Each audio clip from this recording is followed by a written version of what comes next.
ყოველ 3 წამში ერთხელ ახალ ადამიანს ემართება დემენცია. ეს ნიშნავს 10 მილიონ ახალ შემთხვევას წლის განმავლობაში. დემენცია უზარმაზარი პრობლემაა. დემენცია არის ტვინის პროგრესული დაზიანება, ანუ ნელ-ნელა ზიანდება ტვინი. ზიანდება მეხსიერება, ფიქრის უნარი და ბოლოს ადამიანი კარგავს საკუთარ იდენტობას, ანუ თვითონ ვინ არის ამის შეგრძნებას კარგავს. ამიტომ დრამატული დაავადება ძალიან სინდრომია, მაგრამ დიდი მნიშვნელობა არ აქვს ჩვენ შემთხვევაში.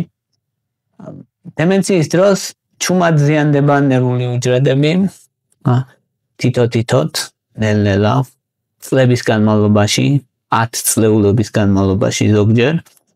და თავიდან არის ჩუმი, არ არის სიმპტომები, არ არის არაფერი, როცა უკვე დგება, მე ხშირად არის ხოლმე გვიანი.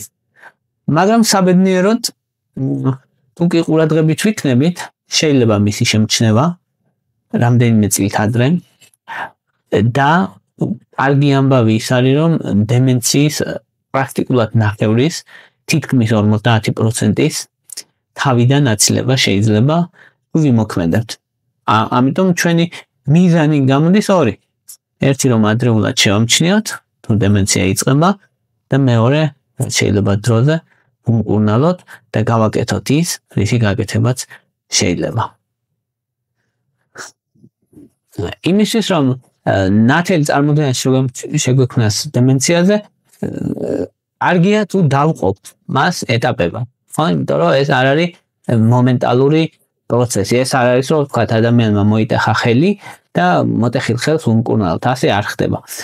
ეს არის დროში გავრცელებული პროცესი, რომელიც გრძელდება წლები და ამიტომ დაყოფილი არის 7 სტადიად. ან 7 სტადია გვაქვს დემენციის. პირველი სტადია არის როცა ადამიანი სრულიად ნორმალურია, სრულიად ჯანმრთელია და ვერაფერს ვერ შეამჩნევ ისე, მაგრამ დეტალურად და მიკროსკოპული ცვლილებები ტვინში ხდება და მიკროსკოპულ დონეზე ნელ-ნელა ტვინი არის დაზიანებული და ამილოიდი გროვდება ტვინში, ანუ დამაზიანებელი ცილები, რომელიც აზიანებს ტვინს ნელ-ნელა, ეგ გროვდება თავის ტვინში ნელ-ნელა.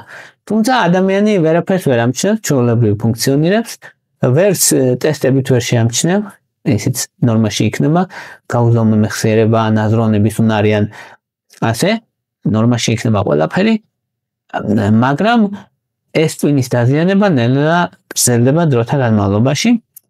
ძირითადად ეს ჩუმის სტადია, ანუ პირველი სტადია იწყება 40 წლიდან და დაახლოებით გრძელდება 20 წელი.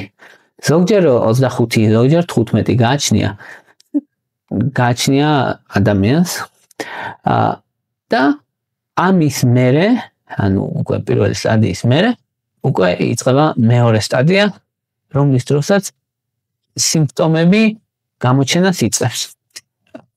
პირველ სტადიაში თუ ადამიანი დაიწყებს საკუთარი თავის ყურადღების მიქცევას, ან მიუხედავად იმისა, იცის თუ არ იცის, რომ მას პირველი სტადია აქვს, თუ ყურადღებას მიაქცევს თავის თავს, მეორე სტადიის დაწყება შეიძლება გადადოს 10 წლით. ან თუნდა გაგრძელებულიყო პირველი სტადია 20 წელი და 60 წლის ასაკში სიმპტომი გამოვლენილიყო, დაიწყება კიდე 10 წლით გვიან, ანუ 70 წლის ასაკში, რაც ძალიან კარგია. ეს ნიშნავს, რომ სრულფასოვნად შეიძლება ადამიანმა 70 წელი იცოცხლოს და იმის იქითაც კიდე პირდაპირ ხო არ მოდის ტვინის სრული დაზიანება იქ კიდე დრო გვაქვს. შესაბამისად, ძალიან დიდი მნიშვნელობა აქვს პირველ სტადიაზე ჩარევას. მაგრამ ესეც არ არის პრობლემა, თუ პირველი სტადია გამორჩა ადამიანს. მეორე სტადია როცა იწყება, სიმპტომები უკვე ჩნდება.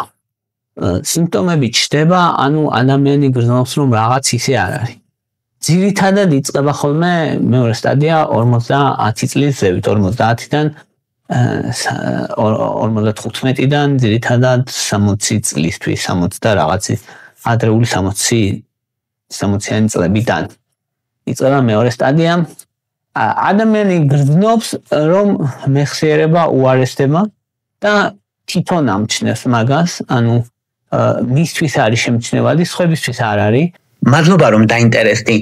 ამ ვიდეოს ვქნი უკვე 8 წელზე მეტია კვლევებზე დაფუძნებული მაღალი ხარისხის სამედიცინო ინფორმაციით. არხზე დღეს 1700-ზე მეტი ვიდეოა.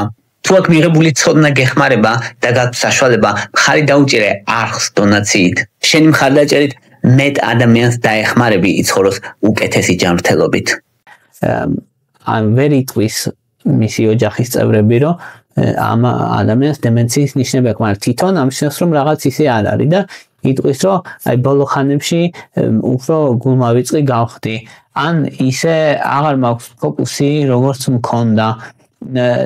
აი ესეთ რამებს ამბობს და მავიწყდება. მაგრამ ამ სტადიაზე ადამიანი ინარჩუნებს ყველაფერს, ანუ ახსოვს ყველაფერი თავისი, რა თქმა უნდა, თავისი გარემო, მანევრირებს ჩვეულებრივ, ცხოვრობს, მოგზაურობს, სწავლობს ან მუშაობს, ნებისმიერ რამის გაკეთება შეუძლია. მაგრამ ამჩნევს იმას, რომ მისი მეხსიერება ნელ-ნელა უარესდება, ამჩნევს იმას, რომ თავიდან უარდება რაღაცეები. მაგალითად, ნორმალური სიმღერა როგორია, რომ ვთქვათ, გაიცანი გუშინდელი შენი მეზობელი და აი მეზობლის სახელია ნონა ვთქვათ. და მაგრამ დაგავიწყდა, რომ გაიცანი ახალი მეზობელი გუშინ. მაგრამ თუ გაგახსენება, რომ იცი ჩვენ მეზობელს ქვია ნონა, შენ გაგახსენება, რომ ხო, აი მის მას რო გია ქვია. ხო, ანუ არა, თქვა ორივე გაიცანი გუშინ და ეს ორივე გაგახსენდება, ანუ მაშინ როცა ერთ რამეს გეტყვიან, მეორეც გახსენდება. ეს ნორმაა, ეს შეიძლება დაემართოს ნებისმიერს, მაგრამ თუ გაგახსენეს, რომ იცი ჩვენ მეზობელს გუშინ რო გაიცანი ქვია ნონა და შენ არც მისი ქმარი არ გახსოვს, აი ეგ არის პრობლემა. ეგ არის ადრეული ნიშანი დემენციის. ან თავიდან რომ საერთოდ ამოგვივარდება ეგ არის ადრეული ნიშანი იმისი, რომ ეს მეორე სტადია დემენციის იწყება. ასევე გეტყვით ერთ ტესტს მარტივს, რომელთაც შესაძლებელია მივხვდეთ ჩვენი მეხსიერება რა მდგომარეობაშია. ეხლა გეტყვით მე 10 სიტყვას. ეს სიტყვები იქნება ნაცნობი თქვენთვის, მაგრამ არა დაკავშირებული. და თქვენ რას იზავთ? Movement ყურადღებით ამ 10 სიტყვას და მაშინვე ეცდებით რომ 6 მათგანი მაინც ამ 10-დან ჩამოთვალოთ. თუ 6 მათგანს ჩამოთვლით, ესე იგი ყურადღებით მოусმინეთ და შეგვიძლია გავაგრძელოთ ტესტი მერე. უბრალოდ ეცადეთ რომ ყურადღებით მოусმინოთ ამ 10 სიტყვას და 6 მათგანი ჩამოთვალოთ. ისე არ რომ ჩაიწეროთ ესე არა, ჩვეულებრივ დაიმახსოვრეთ, რო გეტყვით და 10-დან 6 ჩამოთვალოთ. ახლა ვიტყვი ამ 10 სიტყვას. ვაშლი, სკამი, ფული, დინარე, წიგნი, სანთელი, გასაღები, ფეხსაცმელი, ყვავილი, მანქანა. ეცადეთ რომ დაიმახსოვროთ, ან მოკლედ შეგიძლია გადაავლოთ ერთხელაც, მაგრამ მეტი აღარ. ახლა ეცადეთ რომ 6 მათგანი თქვან, აი თუ თქვი 6 მათგანი, მაშინ ჩვეულებრივ მოусმინე ამ ვიდეოს და ვიდეოს რომ მოусმენ, ეცადე რომ გაიხსენო კიდე ეს სიტყვები. ანუ დაახლოებით აქედან 5 წუთი მოიცადე და 5 წუთის მერე ეცადე რომ დაასახელო ეს სიტყვები. თუ 5 წუთის მერე ამ სიტყვების დასახელებას შეძლებ 5-ს მაინც 5-ზე მეტს, ესე იგი შენი მეხსიერება წყობშია. 5-დან 3-ს თუ შეძლებ, აი გაქვს დაახლოებით სავარაუდოდ მეორე სტადია დემენციის. ამ დემენციის მეორე სტადიაში ადამიანები ჩვეულებრივ ინარჩუნებენ ხოლმე მეხსიერებას, ანუ ცხოვრობენ ჩვეულებრივ ახსოვთ ყველაფერი, ანუ წარსული ყველაფერი ახსოვთ უპრობლემოდ, მაგრამ აი ახალი რამეების ათვისება უჭირთ. ეგ არის ყველაზე თავარი ნიშანი მოკლედ, რომ აი ახალი რაღაცეები უჭირთ ხოლმე და ახალი რაც დაიმახსოვრე, ახალი რაც ისწავლეს, იმის დამახსოვრება უჭირთ ხოლმე. ეგ არის ყველაზე მთავარი ნიშანი დემენციის და ზოგჯერ ადამიანს ემართება მეხსიერების ჩავარდნები, რას ნიშნავს ყოველდღიური ჩავარდნები. მაგალითად, თუ სტრესული დღე გქონდა და დაკარგი გასაღები, ეს ნორმალურია. მაგრამ თუ კი გასაღებს კარგავ გამუდმებით, ერთმანეთში ურევ შეხვედრების დღეებს და გავიწყდება ბოლოს რაც გითხრეს, ბოლო საუბრები, მაშინ როცა ამ განსაკუთრებულ სტრესში არ ხარ, ეს არის ნიშანი დემენციის. ეს სტადია ძირითადად არის ხოლმე 50-ზევით და 60-ის დასაწყისებში. ამ დროს მკურნალობას ძალიან დიდი მნიშვნელობა აქვს. ამ დროს შესაძლებელია დემენციის პრაქტიკულად ან შემოbrunება, ან ძალიან შენელება. დემენციის შენელება შეიძლება ისე რომ მის პროგრესია შეაჩერო 20 წლით. აი ეს არის ზოგ შემთხვევაში საერთოდ გაუმჯობესება შესაძლებელი. ანუ არა თუ შენელვან შეაჩერო, ან გაუმჯობესება გაუმჯობესდეს მდგომარეობა ეს შესაძლებელი. აი ეს ძალიან მნიშვნელოვანი რეალურად ძალიან მნიშვნელოვანი ფაქტორი, რომ მეორე სტადიაში აღმოაჩინოთ დემენცია. და შესაძლებელია რომ საერთოდ მეორე სტადიაში გავაჩეროთ დემენცია. მაგრამ თუ არაფერს გავაკეთებთ, დაახლოებით 3 წლის ფარგლებში ეს მეორე სტადია გადადის მესამე სტადიაში. ესე ფიქსირებული არ არის, რომ თქვა აუცილებლად 3 წელი ან აუცილებლად 2 წელი, ესე არა.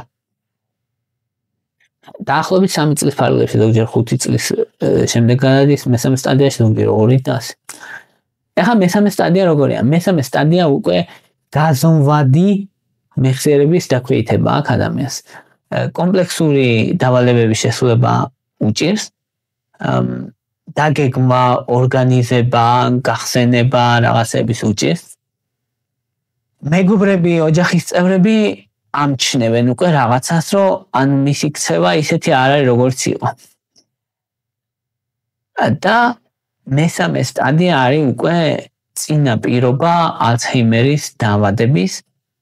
მესამე სტადიაში თუ არ მკურნალე, უკვე გადადის ხოლმე ალცჰეიმერის დაავადებაში მეოთხე სტადია. მესამე სტადიაში უკვე ჰიპოკამპი, ტვინის ნაწილია, დაახლოებით 10-15% დაპატარავებულია ხოლმე, რაც რეალურად მნიშვნელოვანი პრობლემაა. და უჯრედები, ტვინის უჯრედები უკვე მნიშვნელოვნად კლდება, ზიანდება. ადამიანი მნიშვნელოვნად გრძნობს აი ამ დარღვევებს და ინტერვენციას ძალიან დიდი მნიშვნელობა აქვს. ეს არის ბოლო შანსი რეალურად, რომ შეაჩერო შენი დემენცია. უდიდესი მნიშვნელობა აქვს ამას. ახლა როგორ ხასიათდება ეს? მაგალითად, თუ კი მეორე სტადიაში ზოგჯერ აქვს ადამიანს, რომ ეკარგება რაღაცები, ვერ იხსენებს რაღაცებს, აქ რეგულარულად ავიწყდება სრულად, მაგალითად, აი თუ კი მაგალითად რაღაცა შეპირდა, რომ მე ამას ვიყიდი და საერთოდ დაავიწყდა, რომ ეყიდა მაგალითად. საერთოდ, ანუ განა კი არ გაიხსნა მე რომ ისა საყიდელი მაქვს, არა იტყვის, რომ ჩვენ რა ამაზე ვისაუბრეთ საერთოდ. აი ეგ არის, ანუ თლიანი საუბარი ავიწყდება. თლიანი საუბარი ავიწყდება. ამ დროს აი 5 წუთის გახსენების ტესტი 10 სიტყვა რო გითხარით, 10-დან მხოლოდ 3 სიმახსოვრებს ადამიანი. ეგ ნიშნავს, რომ აი უკვე მესამე სტადიაზე ვართ რეალურად და მესამე სტადიაც რამდენიმე წელი გრძელდება. მესამე სტადია თუ არ უშველე, უკვე იწყება მეოთხე და მეოთხე უკვე სერიოზული დემენცია. სუბუქი ქვია, მაგრამ სუბუქი აღარ არის, იმიტომ რომ მნიშვნელოვანი შეფერხება აქვს ადამიანს, უკვე დიაგნოზის მევა აქვს ალცჰაიმერის, როგორც წესი. ადამიანს უჭირს დამოუკიდებლად მართოს ფინანსები, ან მოგზაურობა, თუმცა შეუძლია, მაგრამ გაჭირვებები ეწყება მოკლედ მეხსიერებაში, აზროვნებაში, დამოუკიდებლობაში და ამ დროს დიაგნოსტირდება ყველაზე ხშირად ალცჰაიმერის დაავადებაც. მეოთხე სტადიის მერე 2 წელიწადში დაახლოებით ვითარდება მეხუთე სტადია უკვე უფრო სერიოზული დემენცია. იქიდან 2 წელიწადში კიდე ვითარდება უფრო სერიოზული დემენცია. მეექვსე სტადიიდან კიდე 2 წელიწადში დაახლოებით ვითარდება მეშვიდე სტადია. მეშვიდე უკვე ძალიან მძიმეა, როცა ადამიანი დამოუკიდებლად ვეღარ ახერხებს ცხოვრებას და საჭიროებს მუდმივ მოვლას. პირველი 3 სტადია მიიჩნევა შექცევადად. შექცევადად შეგვიძლია ვთქვათ, რომ ცოტა ხმაღალი ნათქვამია, სრულად შექცევადი შეიძლება არ იყოს, მაგრამ რომ გააჩერო იქ სადაც არის, ეს შესაძლებელია. ზოგჯერ გაუმჯობესებაც შესაძლებელია, გაჩნია ადამიანი რამდენად მოინდომებს როგორ და გენეტიკაც რამდენად ხელს შეუწყობს, რა თქმა უნდა. და აი ამიტომ უნდა ვიცოდეთ რა შეიძლება გავაკეთოთ და რისი გაკეთება შესაძლებელია და რას აქვს ყველაზე დიდი მტკიცებულებები. აი ეს ვთქვათ ახლა რისი გაკეთება შეგიძლია დღეს ახლა აქ იმისთვის რომ ალცჰაიმერი ან თავიდან აიცილო, ან შეაჩერო, ან შეანელო, როგორც მინიმუმ. პირველი რისი გაკეთება შეგიძლია არის აერობული ვარჯიშები მინიმუმ 30 წუთი დღის განმავლობაში. ეს აუმჯობესებს თავის ტვინში სისხლის მიდინებას, ატრიგერებს BDNF ქვია, ეს ცილა რომელიც მოქმედებს ნეირონებისთვის როგორც სასუქი და ახალი ნეირონულ კავშირების წარმოქმნას ხელს უწყობს და 3 თვის განმავლობაშიც კი ვინც ვარჯიშობს, ჰიპონკამპის მოსულობა 2%-ით ეზრდება. ან სრულიად დაკვირვებადი და შემჩნევადია ეს. ან ვარჯიში პირველი რისი გაკეთება შეგვიძლია. მეორე არის ხმელთაშუა ზღვის დიეტა. ხმელთაშუა ზღვის დიეტის აზრი რა არის? აზრია მან თავარი არის რომ ზეითუნის ზეთის ხილი, ანუ ზეითუნის ზეთის გამოყენება და ზეთის ხილის გამოყენება ხშირად, მწვანე საკვების გამოყენება ხშირად, თევზი კვირაში 2-ჯერ, კენკროვანი ხშირად. თხილეულით შედარებით ხშირად. აი ეს არის აზრი ამ ხმელთაშუა ზღვის დიეტის. და ცოტა ანუ ზომიერი ულუფებით არა დიდი. აი ამას ასეთებას შეუძლია 50%-ით შეანელოს დემენციის განვითარება. მესამე მნიშვნელოვანი რისი გაკეთება შეგვიძლია არის ძილი. ძილი და ღრმა ძილის დროს განსაკუთრებით არის კატასტროფულად მნიშვნელოვანი. ღრმა ძილის დროს ლიმფური სისტემა იხსნება, ეს არის თავის ტვინის გამწმენდი სისტემა და ტოქსინებისგან წმენდს ორგანიზმის საკუთარ ტვინს. ამიტომ ღრმა ძილი არის ძალიან მნიშვნელოვანი. მათ შორის ბეტა ამილოიდისგან, დამაზიანებელი ცილისგან იწმინდება თავის ტვინი, ამიტომ განსაკუთრებით მნიშვნელოვანი, რაც ალცჰაიმერისთვის არის დამახასიათებელი. და აი ერთი კვირაც თუ არ გძინავს სათანადოდ, ერთი კვირაც თუ არ გძინავს კარგად, 30%-ით იზრდება ბეტა ამილოიდის დაგროვება. ამიტომ ძილს აქვს კატასტროფულად დიდი მნიშვნელობა. ვიტამინი B12 ასევე ვისაც დეფიციტი აქვს, მისთვის არის მნიშვნელოვანი. ვიტამინი D ძალიან მნიშვნელოვანია. ძირითადად 800-დან 2000 საერთაშორისო ერთეულამდე დღის განმავლობაში. ვიტამინ D-ს განსაკუთრებით დიდი მნიშვნელობა აქვს ალცჰაიმერის პროგრესიის თავიდან აცილებისთვის. ფარისებრი ჯირკვლის ფუნქციის ნორმალიზება, ეს არის აუცილებელი. აუცილებელია, რადგან განსაკუთრებით თუ ჰიპოთიროიდიზმია, ფარისებრი ჯირკვლის ფუნქცია დაქვეითებულია, ალცჰაიმერის რისკი იზრდება. კიდევ მნიშვნელოვანი, კრიტიკულად მნიშვნელოვანი რაც არის, რის გაკეთება შესაძლებელია, სისხლის წნევის გაკონტროლება, 130 ქვევით რო შეინარჩუნო, ქოლესტერინა და შაქარი. შაქარი 95 ქვევით სასურველია. ქოლესტერინის სტაბილურად რომ იყოს. აი ამ ყველაფერს თუ გააკეთებ, პაციენტების 70% დაასტაბილურებს მეორე სტადიაში დემენციას. ანუ შეაჩერებს. ზოგ შემთხვევაში პირიქით გაუმჯობესებს. თუ არ და მესამე სტადიაში თუ არის მნიშვნელოვნად შეანელებს მესამე სტადიას. ასევე ახალი წამლებიდან არის ამილოიდის მონოკლონური ანტისხეულები, ეს არის ახალი სამკურნალო საშუალება, რომელიც არის სანემაბი ან ლეკანემაბი, არ ვიცი რომელია სწორი, მაგრამ არ აქვს მნიშვნელობა, ანუ მონოკლონური ანტისხეულებით მკურნალობა, რომელიც დაახლოებით 25%-ით ანელებს ალცჰეიმერის განვითარებას და განსაკუთრებით ეფექტურია, ანუ ადრე. ამიტომ თუ კი აი PET სკანირებით შემჩნევა, რომ ტვინში არის ბეტა-ამილოიდის დაგროვება, მაშინ ძალიან ეფექტურია, რაც შეიძლება მალე ეს. აი, რო ვთქვათ, საილუსტრაციოდ დაახლოებით თუ არ იმკურნალებს ადამიანი, 3 წელი გრძელდება ეს მესამე სტადია. რაც გითხარით იმის საშუალებით, შეიძლება რომ 7 წლამდე გაზარდოს მესამე სტადია და თუ კი ამ მონოკლონური ანტისხეულებისაც თუ ჩართავ, კიდე დამატებით 2 წელი მიუმატო. ანუ მესამე სტადიის გაზრდა, გაგრძელება, შენელება, სადაც 10 ზოგჯერ მეტი წელი შეიძლება, თუ კი ყველაფერს ერთად გააკეთებს ადამიანი. საკვები დანამატებიდან ომეგა-3 2 გრამი დღეში, ან 1-დან 2 გრამამდე დღეში, ანელე ეხმარება შენელებაში დემენციის, რა თქმა უნდა, ეს არ არის პანაცეა, მაგრამ ეს არის საკვები დანამატი, რომელსაც ნამდვილად აქვს ეფექტურობა, დემენციაზე გარკვეული ეფექტურობა. მაგნიუმის გლიცინატი, საღამოთი, რათა ადამიანმა დაიძინოს კარგად და თუ ციკლი აქვს არეული ძილღვიძლის, მაშინ მელატონინი 0.3 მილიგრამიდან 1 მილიგრამამდე ეხმარება იმის, რომ ღრმა ძილის ფაზა დადგეს. და აი ამ ყველაფრით შესაძლებელია, რომ მნიშვნელოვნად დასტაბილურდეს მესამე ფაზა. 40%-ში ადამიანის 40%-ში მესამე ფაზა გაგრძელდება 5 წელზე მეტ ხანს, 30%-ში პირიქით გაუმჯობესდება და დანარჩენ 30%-ში შენელდება.